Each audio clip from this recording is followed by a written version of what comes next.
Ok, podemos passar para os valdenses? Agora vamos para um capítulo bem melhor, né?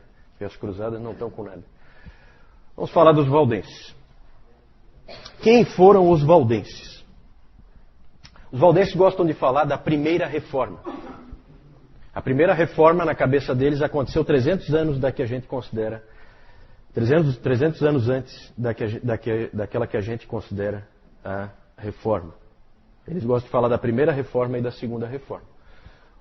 E nós temos que entender o contexto do século XII, quando surgem os valdenses.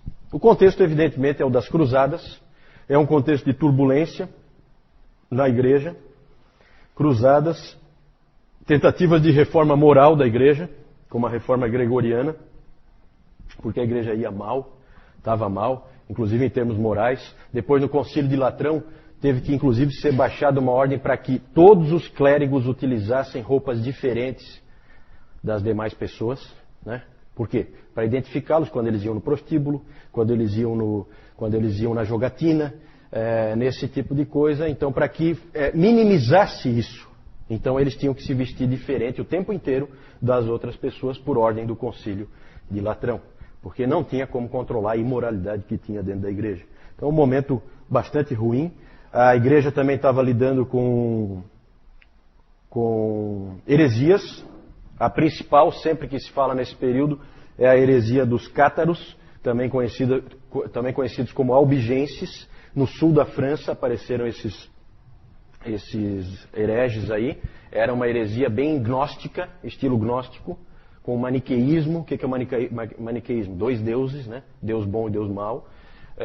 Então, tudo aquilo bem típico dos gnósticos. Apareceu essa heresia, essa seita, no sul da França. Inclusive, essa seita foi feita uma cruzada contra ela. Certo? Cruzados foram lá e atacaram o sul da França e mataram simplesmente todo mundo, como os cruzados gostam de fazer, né?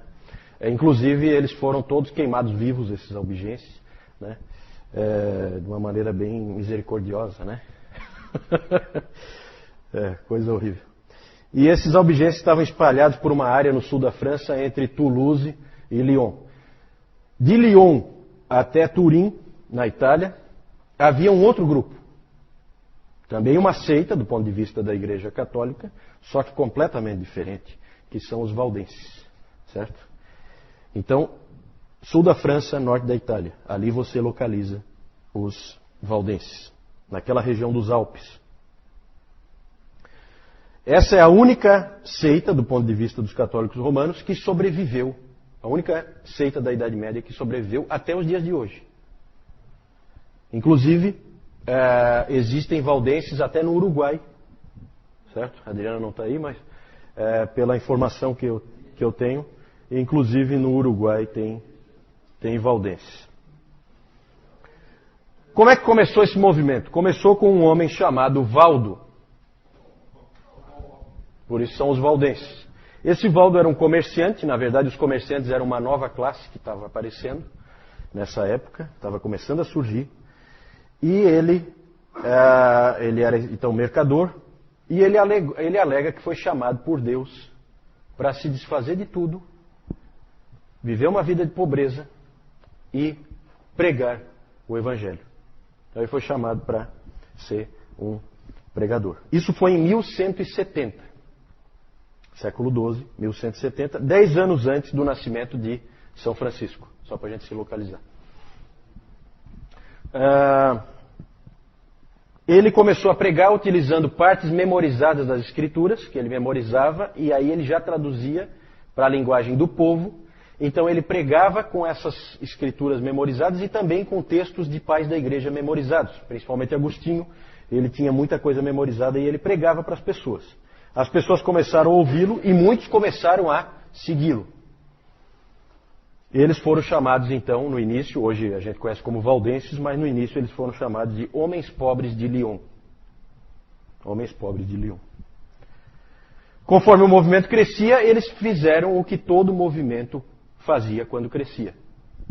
Foram pedir autorização do Papa para serem uma ordem dentro da igreja, para poderem trabalhar como um movimento dentro da igreja. E um grupo então foi para Roma para falar com o Papa. O Papa era Alexandre III e normalmente os papas eram um pouco relutantes em relação a esses grupos. Eles não aprovavam com facilidade. É fácil de entender, né? Porque se facilita, começa a aparecer todo tipo de grupo e aí a igreja perde o controle da situação. Esses grupos acabam ficando tão fortes que eles ficam mais fortes que a própria igreja. Então havia uma certa preocupação. E aí era comum, então, pegar esses candidatos e colocá-los sob interrogatório, sob perguntas. Quem eram os homens mais adequados para irem lá fazer essas perguntas? Perguntas doutrinárias. Nós vimos no domingo passado. Tínhamos uma ordem específica, que era uma ordem de homens que se dedicavam ao estudo, se dedicavam a livros. Vocês lembram? Quem eram? Os dominicanos, exatamente. Tanto que os dominicanos acabaram sendo depois os inquisidores, né? A Inquisição vem exatamente isso, de inquirir, de fazer perguntas. E um desses dominicanos, Walter Map, um bispo inglês, foi convocado pelo Papa para investigar esse grupo, fazer perguntas para eles. E aí é interessante a história, ele sentou na frente deles, ele se preparou, ele inclusive tem um relato dele, que ele estava nervoso, porque era a primeira vez que ele ia fazer um trabalho desse para o Papa, de investigação. E aí ele sentou na frente dos representantes dos valdenses, e ele então começou a fazer perguntas. Vocês creem em Deus Pai? Sim, nós cremos. Vocês creem em Deus Filho? Sim, claro, nós cremos. Vocês creem no Espírito Santo? Claro, nós cremos. Vocês creem na Mãe de Cristo? Sim, claro, nós cremos. Aí nisso toda a audiência caiu na gargalhada. Quando eles responderam que sim, que eles criam na Mãe de Cristo. Por quê? Alguém sabe? Por quê? Vocês lembram? Nós já estudamos isso. Qual a resposta que um bom católico daria? A Mãe de Deus, Theotokos. Lembram disso? Porque quando diz Mãe de Cristo, você está se ligando, você está com uma nuance de que parece que você é um nestoriano. Então era uma armadilha do Walter Map, na qual os valdenses caíram. Um bom católico teria dito, não, nós cremos na Mãe de Deus. Certo? Então vejam como a coisa era suja. E aí eles foram então reprovados. O Papa não se importava nem um pouco se eles queriam ser pobres. Pode ser pobre o que quiser, mas não pode pregar. Então, estavam proibidos de pregar. Eles só poderiam pregar se o arcebispo da região deles permitisse. Mas o arcebispo proibiu. O que aconteceu? Eles pregaram mesmo assim. Sabe por quê? Porque o Valdo chegou, reuniu o povo dele e disse: gente, importa mais obedecer a Deus do que aos homens. Onde é que está isso? Quem é que falou isso? Pela primeira vez? Pedro, lá em Atos capítulo 5, né? Pedro faz essa afirmação, e por isso é que o Valdo começou a ser chamado dali para frente de Pedro Valdo, porque o nome dele não era Pedro. É mais ou menos como o Francisco, que nunca se chamou Francisco, né? Então essas coisas malucas. Então Pedro Valdo, ele passou a ser Pedro porque ele usou essa afirmação do Pedro. E aí eles continuaram então pregando, mesmo contra a ordem da igreja. E eles pregavam mesmo, tá? Esse é um grupo de pregadores, esses valdenses.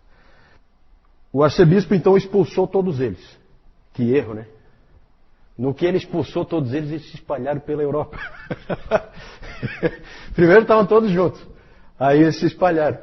Então, na verdade, foi aquele típico erro estratégico.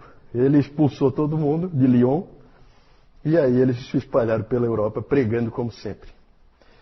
Bem no início, eles não formaram uma igreja separada. Eles batizavam os filhos na igreja católica, normalmente. Eles participavam da comunhão uma vez por ano, como era a prática naquele tempo, né? Uma vez por ano, né? Tinha ceia, né?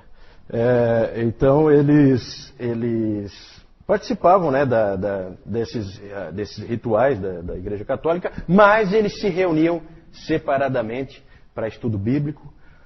Lá eles tinham líderes. Né? É engraçado porque os pastores ou presbíteros na Igreja Católica eram chamados de padres. Né? Até hoje são padres. E aí eles chamavam então esses líderes deles de tios. Eles eram os tios, né? Eram líderes leigos, que eram então líderes dos valdenses. Então eles tinham esses pequenos grupos que se reuniam nas casas, e aí eles foram duramente perseguidos pela igreja, porque apesar deles não terem formado uma outra igreja, eles eram considerados uma igreja dentro da igreja, uma eclesiola em eclésia. Então eles foram perseguidos. A Igreja Católica fez de tudo para exterminá-los, mas eles se escondiam nos Alpes, no norte da Itália, e no sul da França. Eles se escondiam, eram difíceis de caçar. O que esses indivíduos criam? Primeiro aspecto é a pobreza. Eles valorizavam a pobreza. O Pedro Valdo disse o seguinte: nós decidimos viver pelas palavras do Evangelho, essencialmente as do Sermão do Monte e dos Mandamentos. Isso significa viver em pobreza, sem preocupação com o dia de amanhã. Mas nós também cremos que aqueles que permanecem no mundo fazendo o bem serão salvos. Então eles colocavam aquilo como uma coisa que eles seguiam, porque eles achavam que para eles era bom, mas não colocavam como, nós estamos sendo salvos por isso. Não. Tá? Tinham o Sermão do Monte como o guia de suas vidas. Isso é a coisa mais marcante dos valdenses. O Sermão do Monte era o guia da vida deles. Eles viviam de acordo com aquilo. Isso fazia com que eles buscassem então a pobreza, eles achavam que isso indicava que eles tinham que ser pobres. Fazia com que eles se opusessem completamente a qualquer forma de violência. E também eles achavam que o Sermão do Monte proibia juramentos, então eles não juravam também. Certo? Em situação alguma. Interessante é uma história, né, de que um homem foi trazido diante do bispo, acusado de ser valdense. Sentou ali, o bispo já com a cara de poucos amigos, e ele é acusado de ser valdense. E aí ele negava com todas as forças, dizendo que ele não era valdense. E aí ele disse o seguinte: todo mundo aqui sabe que eu não sou, porque eu falo palavrões, minto e bebo, como todo bom católico.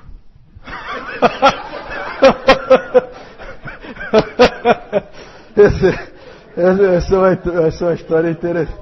A história é interessante. Eu acho que ele escapou. Não sei se complicou ou não sei se piorou a situação, mas acho que ele escapou. Os valdenses tinham um apreço enorme pela palavra de Deus. Para eles, a palavra de Deus era a regra de fé e prática. Então começa, gente, a aparecer aqui os primeiros sinais da reforma. A reforma não apareceu do dia para a noite. Não foi um homem que fez a reforma. Não se iludam quanto a isso. Isso é um castelo que vai sendo construído. Certo? Cada um dá a sua contribuição. O outro e o cara que vem no final constrói em cima dos que já vieram antes. É assim que funciona. Depois nós vamos falar mais disso, porque hoje é muito legal esse nosso encontro. Hoje é o nosso 5º encontro. E é muito bacana porque nós vamos começar a chegar para onde Deus queria levar o seu povo, para perto da palavra. E com esses valdenses isso começou. Começamos a ir para perto da palavra com eles. Eles então, o que eles faziam? Eles traduziam, ensinavam e pregavam a palavra, porque para eles a palavra era tudo. Então eles tinham esse esforço. Outro aspecto. Aí tem uma questão muito interessante sobre eles.